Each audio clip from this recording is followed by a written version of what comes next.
रामनगर के mental hospital के सामने सुबह के समय एक ऑटो आकर रुका। उसमें से रवि नाम का लड़का उतरा और अस्पताल के गार्ड को बुलाने लगा। कुछ देर तक जब कोई नहीं आया तो रवि खुद ही गेट खोलकर अंदर जाने लगा। जैसे ही रवि ने गेट खोला, एक आदमी ने उससे पूछा कि तुम टीवी ठीक करते हो? रवि ने जवाब दिया नहीं। यह सुनते ही उस आदमी ने रवि को जोरदार थप्पड़ मारते हुए कहा कि यहाँ से अभी सिर्फ टीवी वाला ठीक करने वाले को अंदर आना था, तुम यहाँ क्या कर रहे हो? रवि को कुछ समझ नहीं आ रहा था।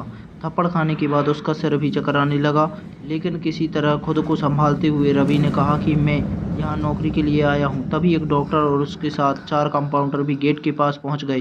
उन्होंने थप्पड़ मारने वाले इंसान को पकड़ लिया। डॉक्टर ने कंपाउंडर से कहा कि जाओ, इसे ले जाकर ट्रीटमेंट की तैयारी करो, मैं जल्दी आता हूँ। कंपाउंडर के जाते ही पास खड़ा रवि डॉक्टर के पास गया और उसी कहा कि आज इस अस्पताल में मेरा पहला दिन है, क्या आप मुझे बता सकते हैं कि डॉक्टर पाटिल कहाँ मिलेगी? डॉक्टर ने जवाब देते हुए कहा कि मैं ही पाटिल हूँ। तुम यहाँ से सीधे जाकर अपना जॉब लेटर ऑफिस में जमा करो और वहाँ से ड्रेस लेकर बगल के केबिन में आ जाना। रवि थोड़ी ही देर में कंपाउंडर की वर्दी पहनकर डॉक्टर के केबिन में पहुँच गया। डॉक्टर ने उसे बताया कि जो तुम्हें अभी गेट में मिला था वो पागल है। पिछले 8 दिनों से वो भी सभी को टीवी बनाने वाला समझ रहा है। फिर जब उसे पता चलता है कि वो टीवी बनाने वाले नहीं हैं तो गुस्से में थप्पड़ मार देता है। इसके बाद डॉक्टर ने अपने अस्पताल के रमाकांत कंपाउंडर को बुलाया और रवि का परिचय सबसे कराने के लिए कहा। रमाकांत ने कुछ ही देर में रवि से सबको मिलवा दिया और फिर उसे मरीजों के कमरे में ले गया। वहाँ हर कोई कुछ न कुछ अजीब हरकत कर रहा था। कोई दिल टूटने वाली शायरी सुना रहा था तो कोई फिल्मी संगीत गाते हुए डायलॉग मार रहा था। सभी मरीजों को दिखाते हुए रमाकांत ने रवि से कहा कि आज के बाद से तुम्हें इन सारी चीज़ों को झेलना होगा। इतना कहकर रमाकांत वहां से चला गया। तभी रवि को पता चला कि उसकी नाइट ड्यूटी लगी है। दिन के समय आराम करने के बाद रवि रात को मरीजों की देखरेख में जुट गया। जैसे ही रात के 12 बजे तो सभी का चेहरा डर से पीला पड़ने लगा। हल्ला करने वाले मरीज भी चुपचाप से एक कोने में बैठ गए। यह सब देखकर रवि को बड़ा अजीब लगा। उस दिन नाइट ड्यूटी में मौजूद डॉक्टर से रवि ने पूछा कि आखिर ये सब क्या हो रहा है, सब लोग इतना डर क्यों रहे हैं? डॉक्टर ने जवाब दिया, इस अस्पताल में रात 12 बजे के बाद भूत घूमते हैं। वो सारे भूत इसी अस्पताल के पुराने मरीज हैं जिनकी इलाज के दौरान मौत हो गई थी। तुम संभल कर रहना। रवि को भूतों पर विश्वास बिल्कुल भी नहीं होता था। उसने डॉक्टर की बात को हंसी में टाल दिया और अपना काम करने लगा। उसी रात रवि अकेले बाथरूम जा रहा था। तभी उसे लगा कि कोई उसके पीछे है। मुड़कर देखने पर कोई नहीं दिखा। कुछ देर बाद उसे फिर ऐसा ही महसूस हुआ। रवि ने सोचा भूत की बात उसके दिमाग में घूम रही होगी, इसलिए उसे वहम हो रहा है। बाथरूम करके जब रवि बाहर आ रहा था तो उसे शीशे में लिखा दिखा कि आज तुम पागल हो जाओगे। रवि को लगा कोई उसके साथ मजाक कर रहा है, इसलिए उसने इस बात पर गौर नहीं किया और अपने काम पर लग गया।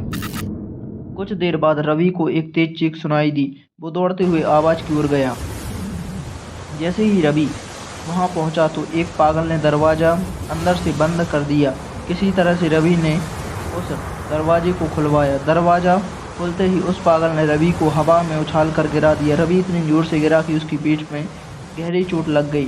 तभी एक जोर की हंसी रवि को सुनाई दी। वही पागल हंसते हुए बोला कि मैंने कहा था कि आज तू पागल हो जाएगा। रवि ने गुस्से से चिल्लाते हुए कहा, पागल आदमी, तूने ये क्या किया? रुक, तुझे अभी बिजली का झटका देता हूँ। पागल ने जवाब दिया, अस्पताल में मिलने वाली बिजली के झटके से ही तो मेरी मौत हुई थी। अब तू क्या मुझे कोई शौक देगा? अब मुझे इनका डर नहीं। इतना कहते ही उस पागल भूत ने रवि को एक हाथ से पकड़ा और दूसरा हाथ स्विच बोर्ड में डाल दिया। इस तरह से रवि को बिजली का इतना तेज झटका दिया कि उसकी आंखों से पूरा अस्पताल गूंज उठा। रवि की आवाज़ सुनकर अस्पताल में मौजूद नाइट स्टाफ दौड़ते हुए उस कमरे की तरफ आए। सबको वहां रवि बेहोश हालत में मिला। तुरंत रवि को मरीजों के बेड पर लेटाया। उसी दिन से रवि की दिमागी हालत खराब है। अब रवि अपने आप को उस अस्पताल का डॉक्टर समझता है। अपनी पागल स्थिति और डॉक्टर बनने के वहम के चलते रवि ने ब्लेड से अब तक कई लोगों का पेट काट दिया है। हर रात उस भूतिया अस्पताल से रवि की तरह ही चीखने की आवाज़ आती है और किसी न किसी को वो भूत रवि की तरह ही पटक देता है। ये चीखने की आवाज़ हमेशा उसी समय आती है जब रवि को बिजली के झटके दिए जाते हैं। कहानी से सीख, सामने वाले की चेतावनी को हल्के में लेना खतरनाक हो सकता है, हमेशा सतर्क रहना चाहिए। थोड़ी सी भी सावधानी हटने पर भयानक दुर्घटना घट सकती है। दोस्तों, आपको कहानी कैसी लगी कमेंट में ज़रूर बताएं, और अगर आपको वीडियो पसंद आया हो तो वीडियो को लाइक शेयर एंड कमेंट जरूर करें, और अगर आप चैनल पर नए हैं तो चैनल को सब्सक्राइब जरूर कर लें। मिलेंगे हम ऐसी ही अमेजिंग स्टोरी के साथ अगले वीडियो में।